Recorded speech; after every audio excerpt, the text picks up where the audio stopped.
మన Ramala collections Ashadham sale up to 60% offer. 2 లక్షల విలువ చేసే సిల్వర్ జ్యువెలరీ కొనుగోలుపై 50,000 విలువ చేసే సిల్వర్ జ్యువెలరీ ఫ్రీ. ఒకటి మర్డర్ కేసు ఉంది, వాడు జైల్లో ఉన్నాడు అన్న. సీఏ గారు భార్యని చెప్పింది అమ్మ, సీఏ గారు అమ్మ. అది కాదు, అప్పుడు వచ్చేసా నేను. ఒక అన్నోన్ డెడ్ బాడీ ఒక కేసు చేశాను నేను. అది ఒక ఒక lady literally she's a just like beggar. ఆమె ఒక find December 13th అనుకుంటుందా, December 13th ఒక అన్నోన్ ఫీమేల్ డెడ్ బాడీ దొరికింది మాకు అక్కడ తట్టివారిపల్లి చెరువు కట్ట దగ్గర. ఆ డెడ్ బాడీ దొరికినప్పుడు ఆ డెడ్ బాడీ చూస్తేనే అది మాకు అప్పుడే డౌట్ వచ్చింది, ఇది ఏదో జరిగినట్లనే. సార్కి చెప్పాము, ఎస్పీ గారికి చెప్తే సరే సస్పీషియస్ డెత్ కింద కేసు రిజిస్టర్ చేయండి అని చెప్పేసి చెప్పారు. సస్పీషియస్ కింద కట్టాము, మళ్ళీ సూన్ ఆఫ్టర్ పిఎంసీని బేస్ చేసుకుని ఆల్టర్ చేసుకోవచ్చు అని చెప్పేసి. మళ్ళీ దాని తర్వాత ఆమె ఎవరు అనే దాని విషయంగా అవన్నీ కలెక్ట్ చేసుకున్నాం మేము. ఎక్కడ మా బార్డరింగ్ డిస్ట్రిక్ట్స్లో ఉన్నటువంటి అన్ట్రేస్డ్ ఉమెన్ మిస్సింగ్ కేసెస్ అన్నీ కూడా ఆ ఏజ్ గ్రూప్లో లెస్సార్ మరొక 5 years అటు 5 years ఇటు ఉన్నటువంటి కూడా గ్యాదర్ చేసాం. అవన్నీ కూడా గ్యాదర్ చేసుకుని వాటి ఆధారంగా మేము ఎక్కడెక్కడైతే ఈ టైప్ ఆఫ్ ఉన్నాయో రీసెంట్గా అక్కడ అన్ని ఏరియాలో వెళ్ళి సర్చ్ అది ఎక్స్చేంజ్ చేయించాం ఇంటెలిజెన్స్, ఇది అది ఏమన్నా మ్యాచ్ అవుతుందని చెప్పేసి. అట్లా కూడా మనకి ఎక్కడ మ్యాచ్ దొరకలే. అయితే ఆ బాడీ పైనటువంటి కొన్ని ఆర్టికల్స్ ఏవైతే ఉన్నాయో, ఆ శారీ, ఆ పెట్టికోట్, జాకెట్ అవే ఉన్నాయి మనకి. ఇంకా పెద్ద ఆర్టికల్స్ కూడా ఏం దొరికింది అక్కడ సీన్లో. జస్ట్ వాటినే పాంప్లెట్స్ వేసేసి ఆమె చనిపోయిన ఆమె జస్ట్ లైక్ ఈ మీద ఒక below middle class level BPL family లాగా అనిపించిందని కొంచెం ప్రామినెంట్ ఏరియాలంతా కూడా మేము అడ్వర్టైజ్ చేసాము. అన్ని కూడా పాంప్లెట్స్ పంపించేసి టీమ్స్ పెట్టేసి హాస్పిటల్స్, పబ్లిక్ గ్యాదరింగ్ ప్లేసెస్, ఈ రైల్వే స్టేషన్లు, బస్ స్టాండ్, ఆర్టీసీ బస్ స్టాండ్లు అవి ఇవి చూస్తే ఈ బస్ స్టాండ్లలో సాయంత్రం పూట వెతికిస్తాంటాం. ఎందుకంటే పగలంతా గుజరి ఏరుకుంటే రాత్రి పడుకునే షెల్టర్ జోన్ లాగా బస్ స్టాండ్ దగ్గరకు వస్తూ ఉంటారు మదనపల్లిలో. అక్కడ వాళ్ళకి చూపించాము ఇవన్నీ, ఇది ఎవరన్నా చూసారు ఇది అంటే. అందులో ఎవరో కొందరు చిన్న ఐడెంటిఫికేషన్ చెప్పారు, ఈ శారీ పలానా పాప కట్టుకునేది, పలానా లక్ష్మి కట్టుకునేది అని చెప్పేసి అట్లా చెప్పారు. ఓకే ఆమె ఏం పని చేసేది ఏమి అంటే, ఆమె ఈ గుజిరి ఏరుకుంటుంది బస్ స్టాండ్, రైల్వే స్టేషన్ చుట్టుపక్కల పేపర్లు, plastic, empty water bottles, surrounding ఇలాంటివన్నీ ఏరుకొని వేస్తుందని. సరే పోనీ నెక్స్ట్ ఎక్కడ వేస్తుంది ఇవన్నీ పేపర్లు అవన్నీ అంటే, ఇవన్నీ కూడా పలానా గుజిరి షాప్లో వేస్తుంది అని చెప్పేసి చెప్పారు. మళ్ళీ అక్కడ గుజిరి షాప్ దగ్గరికి వెళ్ళినాం, వాళ్ళతో మాట్లాడినాం. ఎవరు హూయిషి ఈ బట్టలు పెట్టుకునే టైమే మీకు ఇక్కడికి వస్తుందంట కదా, ఆమె పేరు పలానా పలానా, మీరు ఇచ్చేటోళ్ళకి ఆధార్ కార్డులు ఇవన్నీ ఇస్తారు కదా మీ దగ్గర, మీరు పెట్టుకుంటారు, మెయింటైన్ చేస్తారు కదా, అట్లీస్ట్ అవి ఇవ్వండి మాకు ఆధార్ కార్డులు అని చెప్పేసి చెప్పాం. తీస్తే అందులో ఒక అమ్మాయిది ఒక ఆధార్ కార్డు వచ్చింది. మళ్ళీ నెక్స్ట్ వాళ్ళ అడ్రస్ చూస్తే తవలము పక్కన నిమ్మన్పల్లి మండలం. ఆ తవలంకి వెళ్ళేసి మళ్ళీ అక్కడ కూడా ఎంక్వైరీ చేయించాం. ఎంక్వైరీ చేపిస్తే ఆమె పేరు ఇక్కడ పిలుచుకునే పేరు లక్ష్మీనగా, అందులో భూదేవి, కత్తి భూదేవి అని పేరు. ఆ భూదేవి తీసి ఆమె ఆధార్ కార్డు తీసి మళ్ళీ సచివాలయంకి వెళ్ళి ఆమెకి ఇది మంత్లీ పెన్షన్, గవర్నమెంట్ పెన్షన్ వచ్చేదే కదా వీడియో, అవన్నీ వెరిఫై చేసి అవన్నీ కూడా కరెక్ట్ ఉన్నాయి, మ్యాచ్ అయిపోయింది. మళ్ళీ నెక్స్ట్ వాళ్ళ పిల్లలకి వాళ్ళకి ఇంటిమేషన్ ఇచ్చాం. దీని తర్వాత మళ్ళీ సీన్లోకి వచ్చి మళ్ళీ బస్ స్టాండ్లో ఈమె పలానా ఆమె కన్ఫర్మ్ అయిపోయింది, ఈమె ఎక్కడ ఉంటుంది, ఎవరితో ఉంటుంది, ఎవరితో తిరుగుతుంది అని చెప్పేసి ఇవన్నీ కూడా మళ్ళీ ఎంక్వైరీ చేస్తే ఒక శ్రీనివాసులు అనే ఒక అతని పేరు బయటకు వచ్చేసింది. ఎవరు వాడు, ఏం కదా అని చెప్తే మళ్ళీ తర్వాత చాలా కొద్ది రోజుల్లోనే మళ్ళీ వాడిని అప్రిహెండ్ చేయడం జరిగింది. మనం మళ్ళీ అప్రిహెండ్ చేస్తే వాడు ఈమె బాగా సావాసంలో ఉంటూ బాగా క్లోజ్గా ఉండి ఈ మధ్యకాలం జస్ట్ ఇంకా డైలీ వాళ్ళు ఇవన్నీ పేపర్లు ఏరుకునేది, వాటర్ బాటిల్స్ ఏరుకునేది, గుజిరీలు వేసుకుని ఇట్లా చేసుకుంటున్నారు. దాని తర్వాత ఈమె ఏదో వేరే వాళ్ళ వైపు చూసిందని చెప్పేసి ఆమెకి వీనికి కొంచెం మాట పెరిగింది. ఎందుకు పెరిగిందంటే, నీవు నాతో ఉన్నావు కదా, నువ్వెందుకు వాళ్ళ వైపు చూసావంటే, నేనేం నీకు కట్టుకునే భార్యని కాదు కదా, నువ్వెందుకు నా మీద అంత అధికారం చలాయిస్తున్నావు అని చెప్పేసి నన్నే ఎదురు మాట్లాడతామని చెప్పేసి వీడు ఆమెకు ఒకే 2 ఏళ్ళు వేయడం, ఆమె ఏదో కట్టె తీసుకొని కొడితే నన్నే కొడతామని చెప్పి వాడు చంపేసి తాయి తీసుకొని. అది బాగా ఇంట్రెస్టింగ్ కేసు అనిపించింది. జైల్లో అన్నోన్ డెడ్ బాడీ అయినప్పటికీ కూడా. సార్ ఆ కేసులో అన్నోన్ డెడ్ బాడీని మీరు 174ని 302 చేశారు. ఎస్, అది మర్డర్ ఫర్ గెయిన్ అయింది. తర్వాత రేప్ కూడా అయింది, జరిగిందా? రేపు లేదు, 302. ఆ కేసులో కన్విక్షన్ వచ్చే విధంగా మీరు ఏమైనా ప్రాపర్ గా చేశారా ఇన్వెస్టిగేషన్? 100%. 100% కన్విక్షన్ వస్తుంది దాంట్లో. వస్తారా? 100% పిఎం రిపోర్ట్ కానీ అన్ని సైంటిఫిక్ everything అన్ని కూడా బాగా సైంటిఫిక్ ఎవిడెన్స్ కూడా బాగా గ్యాదర్ చేసాము. ఇన్వెస్టిగేషన్ కూడా బాగా లైన్ ఆఫ్ ఇన్వెస్టిగేషన్ బాగా వచ్చింది దాంట్లో. అంటే పిల్లలు మీరు టార్గెట్ చేస్తారు ఇప్పుడు ఎక్కువగా, డ్రగ్స్ కోసం వెళ్తున్నారు, తర్వాత సైబర్ క్రైమ్. అది మీరు 3 ఉంటాయి ఎక్కువ జరుగుతుంది, సైబర్ క్రైమ్, ట్రాఫిక్, డ్రగ్స్. ఈ మూడిట్లో మీరు బాగా నచ్చింది ఏదంటే? ట్రాఫిక్. ఎందుకు? ట్రాఫిక్ కూడా ఎందుకంటే ఏదైనా ఇట్లా అయితే వాళ్ళని కొంత మోటివేట్ చేస్తాము, కొంతమంది మారిపోతారు ఉంటారు. కానీ ఈ ట్రాఫిక్ అన్నది మనకు ప్రతిరోజు చర్య, ఇది ప్రతిరోజు చర్య. ఎర్లియర్ గా ప్రతి ఇంట్లో ఎక్కడో ఒక మోటార్ సైకిల్ ఉండే, అంటే మేము చిన్నప్పుడు అయితే ఊర్లో అయితే 1-2 మోటార్ సైకిల్ ఉండేవి అంతే, ఊరంతా కలిపితే కూడా. ఇప్పుడు ఇంటికి 3 అంతే. రోజులు మారే కొద్ది ఏమవుతుందంటే సారు ఒక బండి తీసుకుంటాడు, మళ్ళా సారు కొంచెం స్టేట్ పెరిగితేనే పిల్లలు ఉన్నారు కదండి మనం ఏడపోతాం బయటకు పోలేమంటేనే అవు కదా అని చెప్పేసి మళ్ళీ ఒక 4-వీలర్ తీసుకుంటారు. మరి పిల్లలు పోవాలి కదా, బాబు కాలేజీ అంటే మళ్ళీ వానికోసం ఒక మోటార్ సైకిల్ తీసిస్తారు, పాప కాలేజీ అంటే ఆ పాపకు స్కూటీ తీసి ఇచ్చేస్తారు. ప్రతి ఇంట్లో 3 బండ్లు 4 బండ్లు యావరేజ్గా ఉన్నాయి ప్రతి చోట. ట్రాఫిక్ అనేది ఎక్కువ అయిపోయింది, పొల్యూషన్, అన్ని రకరకాల ఈక్వేషన్. రోడ్ స్పేస్ మనకి ఇంకా ఓకే, అవన్నీ జరిగిపోతూ ఉంటాయి. దీంట్లో మేజర్గా నేను పిల్లలకి ఈ ట్రాఫిక్ అవేర్నెస్లో చెప్పేటప్పుడు ఏంటంటే ఈ విషయాలే ఎక్కువ చెప్తా ఉంటాను. చూడు బాబు, మనము ఒకసారి ఇంట్లో నుండి బయటికి వెళ్ళినామంటే మళ్ళీ ఎలా వెళ్ళినామో మళ్ళీ క్షేమంగా ఇంటికి తిరిగి వస్తామనే గ్యారంటీ ఉండదు. కాబట్టి ఎందుకంటే యాక్సిడెంట్ జరిగేదానికి ఏ ఎలిమెంట్స్ అయినా రీజన్స్ అయి ఉండొచ్చు, ఏదైనా మన మిస్టేక్ అయి ఉండొచ్చు, లేకుంటే ఇతరుల మిస్టేక్ అయి ఉండొచ్చు, అనుకోకుండా ఏదైనా ఒక క్యాటిల్ రావచ్చు, ఒక యానిమల్ రావచ్చు, లేకుంటే రోడ్డు కండిషన్ సరిగ్గా లేకపోవచ్చు, వెహికల్ బ్రేక్ డౌన్ అయిపోయి ఉండొచ్చు. ఏదేమైనప్పటికీ 2-వీలర్లో పోతున్నామా ఖచ్చితంగా హెల్మెట్ మనం ధరించాలి. ఎందుకంటే ఇప్పుడు ఒక చెయ్యికి ఏదైనా డ్యామేజ్ అయింది ఇంకో చేతితో మేనేజ్ చేస్తాం, కాలుకి ఏదైనా డ్యామేజ్ అయింది ఇంకో కాలుతో మేనేజ్ చేస్తాం. బట్ వేరే తల ఏదైనా డ్యామేజ్ అయిందంటే దాన్ని ఇంకో దాంతో మనం మేనేజ్ చేయలేము. ఎందుకంటే మన బాడీ ఫంక్షనింగ్ అంతా తలలోనే ఉంటుంది.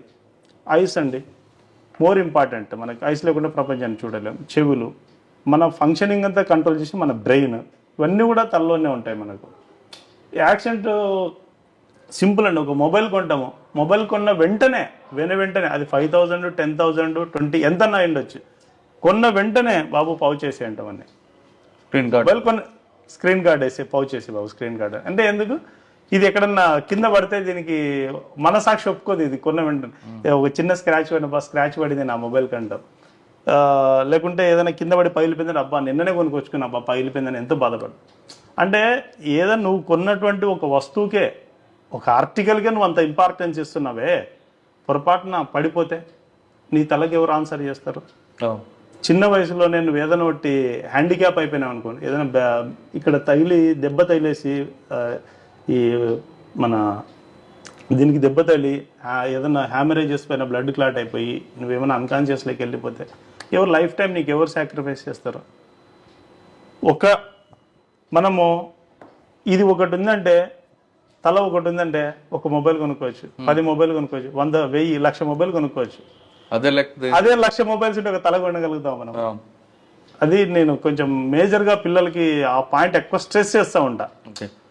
మనం ఒకరం బాగున్నామంటే ఇలాంటివి ఎన్నైనా కొనుక్కోవచ్చు, ఆర్టికల్స్ ఇంపార్టెంట్ కాదు. బట్ మీరు హెల్మెట్ మీద ఎక్కువ ఫోకస్ చేస్తారు. హెల్మెట్ అంటే తలకి కంపేర్ చేశారు మొబైల్ ఫోన్ కి. అవునా, తల ఉంటే హెల్మెట్, మొబైల్ కి ఎంత స్క్రీన్ గార్డ్ ఇస్తే నీ బుర్ర కూడా అంత ఇచ్చుకొని చెప్పారు, రైట్?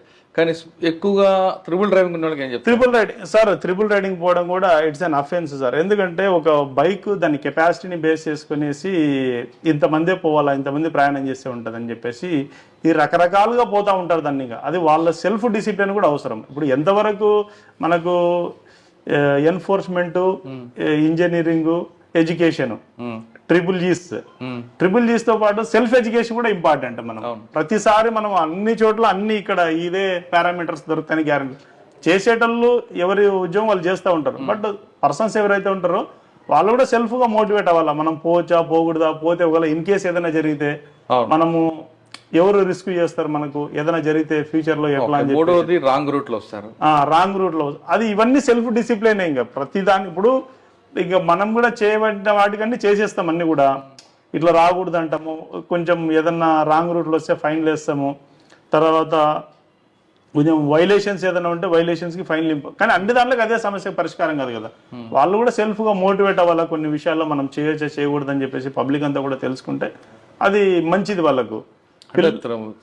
ట్రాఫిక్ లో త్రిబులీలో మీరు ఎడ్యుకేషన్ ఎక్కువ ప్రయారిటీ ఇస్తారు, ఎన్ఫోర్స్మెంట్ ఇంజనీరింగ్ మీ డ్యూటీ కాదు. ఎన్ఫోర్స్మెంట్ చేస్తాం, ఎలాగో చేస్తాం, మేము డైలీ చేస్తాం కదా. ఈవినింగ్ ప్రతిరోజు ఇంకా కొన్ని వైలేషన్స్ కి కేసెస్ బుక్ చేయడము, రియలైజేషన్ చెప్పడం, ఇదంతా కూడా మామూలుగా జరుగుతూ ఉంటుంది. సాధారణంగా హెల్మెట్ పెట్టుకోకపోతే నేను పడిపోతే నా తల పోతుంది నీకెందుకు అని అడుగుతారు, అప్పుడు మీరే సమాధానం. అదే వాళ్ళు మాట్లాడతారు, మనం ఇంకా చెప్తాం, మనము చెప్పే రీతిగా చెప్తాము. ఇంకా వాళ్ళు కూడా కొన్ని విషయాలు తెలుసుకుంటే మంచిది. ప్రతిసారి మనమే ఉండి వాళ్ళని రిస్క్ చేయలేము. తల పోతే నా తల పోతుంది నీకెందుకు అని అడుగుతారు. మాట్లాడేటోళ్ళు కూడా ఉన్నారు, అట్లాంటి వాళ్ళు కూడా ఆ సందర్భాల్లో కూడా చాలా ఎదురైంటాయి.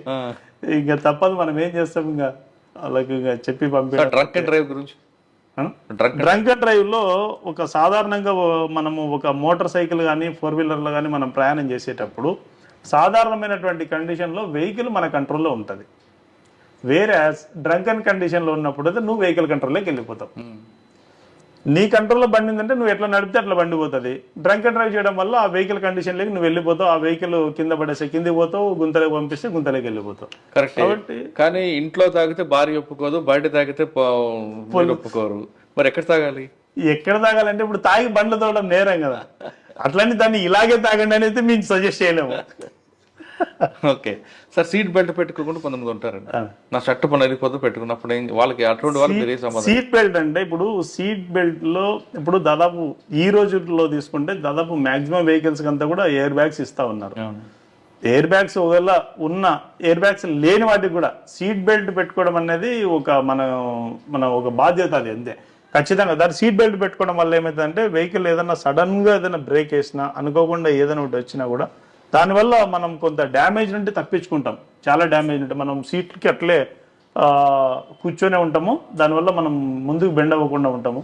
ఇదొకటి. రెండోది ఎయిర్ బ్యాగ్స్ కానీ బ్యాలెన్స్ ఏదైనా ఉంటే ఇమ్మీడియట్లీ ఓపెన్ అయిపోతుంది. సీట్ బెల్ట్ పెట్టుకోవాలి అది. ఓకే సార్, ట్రాఫిక్ తర్వాత సైబర్ క్రైమ్ తీసుకోండి.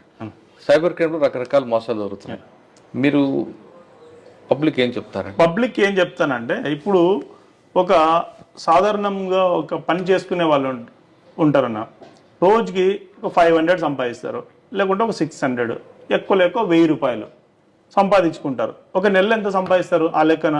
ఒక 30,000 రూపీస్, ఒక 30,000 రూపాయలు సంపాదిస్తారు ఒక మనిషి సాధారణంగా. కొంతమంది అంతగా చేయలేని వాళ్ళు ఒక 20,000, ఇంకా మామూలు పని చేసుకునే వాళ్ళు ఒక 10,000 అనుకోండి, ఎంతో కొంత. ఎవరో ఫోన్ చేస్తారు, థర్డ్ పర్సన్ ఫోన్ చేసి, మీకు లాటరీ వచ్చింది, లేకుంటే నీకు పలానా దాంట్లో మీ పేరు వచ్చింది, పలానా డిప్పులో నీ పేరు వచ్చింది, నువ్వు 1000 రూపాయలు వేసినట్టయితే నీకు 1,00,000 రూపాయలు నేను వేస్తానని చెప్పేసి అంటారు. కామన్ సెన్స్తో కూడుకున్నటువంటి ఆన్సర్ దీనికి. వాని దగ్గరే 1000 రూపాయలు ఉంటే నిన్ను 1000 రూపాయలు, వాడు 1,00,000 రూపాయలు వాని దగ్గర ఉంటే 1000 రూపాయలు నిన్ను ఎందుకు అడుగుతాడు వాడు? చిన్న లాజిక్. మనం ఇంత కూలి పని చేసుకుంటేనే మనకి నెలకు 10,000, 20,000, 30,000 రూపాయలు వస్తుంది. ఏదైనా జాబ్ చేసుకుంటేనే, ప్రైవేట్ జాబ్ కానీ ఏదో ఒకటి వాళ్ళు చేసుకునే జాబ్ ఏదైనా కూడా. అలాంటిది వాని దగ్గర నా 1,00,000 రూపాయలు నీకేస్తా, 1000 రూపాయలు నువ్వు నా అకౌంట్లోకి అంటే ఎంత కామన్ సెన్స్ లేకుండా వేస్తారో అర్థం కాదు. ఎవరో ఫోన్ చేసి ఓటీపీ అడిగితే ఓటీపీ చెప్పేస్తారు. ఎట్లా చెప్తారన్న ఓటీపీ? మీకు బ్యాంకర్స్ అది ఎన్ని మోటివేషన్ క్లాసెస్లో ఎంతమంది స్పీకర్స్ ఏ మీటింగ్కి అయినా చెప్తా ఉంటారు, అయినా కూడా ప్రతిరోజు వస్తాయి, సార్ నేను ఓటీపీ చెప్పినా. ఎవరైనా నేను చెప్పమన్నారు సార్, చూడండి సార్ నా రికవరీ వెంటనే అయిపోలే సార్, వెంటనే అయిపోలేండి. పబ్లిక్ లో ఇంకా చాలా మందిలో ఉన్నటువంటి ఒక ఇదేంటంటే, ప్రతిదానికి ఒక టైం టెన్యూర్ ఉంటుందండి. ప్రతిదానికి నేను చెప్తున్నాను, అందరికి అప్పీల్ చేస్తా ఉన్నాను. ఏదైనా ఇప్పుడు ఒక పంట వేస్తే పంట కోసేదానికి ఒక టైం ఉంటుంది, దానికి సర్టెన్ టైం ఉంటుంది. ఈవెన్ ఒక డాక్టర్ దగ్గరికి ఏదైనా కాలు వచ్చి ఇరిగిపోయి ఏదన్నా పోతే కూడా డాక్టర్ దాని ట్రీట్మెంట్ ఇస్తే, దానికి సర్టెన్ మెడిసిన్ ఇస్తే, మెడిసిన్ ప్రపోర్షనేట్ రెస్ట్ ఇస్తే కూడా సర్టెన్ టైంలో నువ్వు రికవర్ అవుతావు. కానీ పబ్లిక్ లో ఉన్నటువంటి చాలా మందిలో ఉండే క్వశ్చన్ ఏంటంటే, అదే డాక్టర్ దగ్గర పోతారు, ఫస్ట్ చెప్పేది నీ ప్రాబ్లం చెప్పడాలా, సార్ తొందర అయిపోలే సార్ అంటే, సార్ తొందర న్యాయం కాలేదండి. తొందర న్యాయం కావాలంటే ఇంకేమవుతుంది, కొంచెం ఇవ్వాల్సిన డోస్ కొంచెం ఎక్కువ ఇస్తుంది, దానివల్ల మనకే హెల్త్ డ్యామేజ్ అయిపోతుంది. తీసుకునే టెన్యూర్ కంటే ఇంకా ఎక్కువ టెన్యూర్ అయిపోతుంది. అంటే ఏ దానికి కూడా పేషెంట్స్ కూడా తొందరగా పట్టుకోండి, తొందరగా రికవర్ చేయమంటారు. ఇంకా చాలా దానిలో ఇంకా అదే జరుగుతూ ఉంటది, ఓకే ఉండదు. మీరు చెప్పేదన్నా క్లియర్గా చెప్పంటే కొంతమంది, అందరని కాదు, కొంతమంది కొన్ని సందర్భాల్లో వచ్చినటువంటి వాళ్ళు తొందర అయిపోలే సార్ సార్ జనరల్గా పబ్లిక్ ఎలా తయారవుతున్నారంటే వాళ్ళు ఎవరు ఆన్లైన్లో చెప్పింది ఆఫ్లైన్ తేడా తెలియకుండా తయారవడం వల్ల సైబర్ క్రైమ్ వస్తుందంటారు. అందులో వాస్తవం ఉందంటారు. ఒక ఎగ్జాంపుల్ చెప్పండి. ఒక చిన్న ఎగ్జాంపుల్ అన్న, ఇప్పుడు సపోజ్ మనము ఏదన్నా ఏటీఎం మిషన్కి వెళ్తాం. ఏటీఎం మిషన్కి వెళ్ళిన తర్వాత డబ్బులు డ్రా చేసుకున్న వెంటనే 1-2 సార్లు లెక్క పెట్టుకుంటామా లేదా, అంటే ఇందులో ఏదన్నా మిస్టేక్ జరిగిందా, ఏదన్నా ఎక్కువ వచ్చినాయా తక్కువ వచ్చినాయా కరెక్ట్ ఉందా లేదా అని చెప్పేసి 1-4 సార్లు లెక్క పెట్టుకుంటాం. అలాంటిది ఆన్లైన్లో ఎవరో మీకు ఫోన్ చేసి ఎవరో ఇదంటే మీరు ఎందుకు ఇందులో ఉన్నటువంటి జాగ్రత్త అందులో ఎందుకు ఉండదు మీకు ఆన్లైన్లో? ఆఫ్లైన్లో అయితే అంత జాగ్రత్తగా డబ్బుల విషయంలో 1-2 సార్లు చూసుకుంటారు కదా. మరి అలాంటప్పుడు ఆన్లైన్లో అదే బాధ్యతతో మీరు చూసుకుంటే సో దట్ మీరు చాలా ప్రాబ్లమ్స్ సైడ్ చేస్తున్న వాళ్ళు అవుతారు కదా. అవును, అది కూడా కొంచెం పబ్లిక్ జాగ్రత్త పాటిస్తే మంచిది. ఆ విషయం కొంతమంది అమ్మాయిలు ఫ్రెండ్షిప్ లో ఎక్కువగా మోసపోతుంటారు. అమ్మాయిలు ఫ్రెండ్షిప్ లో మోసపోతారంటే, ఇప్పుడు ఒక అమ్మాయి ఉంటుందన్న, బస్ ఎక్కడానికి పోతుంది. బస్సు ఎక్కడానికి పోతే అంత బస్సు ఎక్కిన తర్వాత ఎక్కి చూస్తే బస్సులు అంతా కూడా ఎక్కువ అబ్బాయిలు ఉండడము, అప్పుడే ఆమెకు వాతావరణం చూస్తే ఈ బస్సు కంటే నెక్స్ట్ బస్సుకు పోవడం మంచిదేమో అని అనిపిస్తుంది ఆమెకి. ఏం చేస్తుంది అన్న, మామూలుగా ఆటోమేటిక్గా బస్సు దిగేస్తుంది. మరి ఆ బస్సు ఎక్కి దిగినప్పుడు అంత జాగ్రత్త బయటకు వచ్చేస్తుంది. సేమ్ టైం ఈ ఫోన్లో ఫేస్బుక్లో కానీ ఇంకో దాంట్లో చూస్తే తగ్గిమని టిక్కులు పెట్టేయడము, ఫ్రెండ్షిప్కి యాక్సెప్టెన్స్ ఇవ్వడము, యాడ్ ఫ్రెండ్షిప్లో పెట్టడము, ఫ్రెండ్ రిక్వెస్ట్ పెట్టడం, ఇలాంటివి. మరి అందులో ఉన్న జాగ్రత్త ఎందుకు ఇలా ఎక్కడ మిస్ అయింది? ఆ జాగ్రత్త కూడా ఇక్కడ ఉంటే బాగుంటుంది కదా. మరి ఆఫ్లైన్లో ఇంత కేర్ఫుల్గా ప్రతి దాంట్లో మీరు 1-2 సార్లు తూచా పాటించుకుంటూనే పోతా ఉన్నారు అంత కేర్ఫుల్నెస్గా. మరి ఆన్లైన్లో కూడా అంతే కేర్ఫుల్నెస్గా ఉంటే మీరు చాలా ప్రాబ్లమ్స్లో సైడ్ అయిపోయే అవకాశము ఉంది. ఓకే సార్, డ్రగ్స్ మీద మీ ఫోకస్ ఏంటంటే? డ్రగ్స్ సార్, ఇప్పుడు ఈ మధ్య కాలంలో కూడా మేము అన్ని కాలేజీలన్నీ కూడా విజిట్ చేస్తూ ఉన్నాము. రీసెంట్గా కూడా ఒకటి కేసు పెట్టడం జరిగింది. డ్రగ్స్ అంటే బిఫోర్ నేను మదనపల్లిలో ఉన్నప్పుడు డ్రగ్స్ లాస్ట్లో రిలీవ్ అయ్యి వచ్చే టైం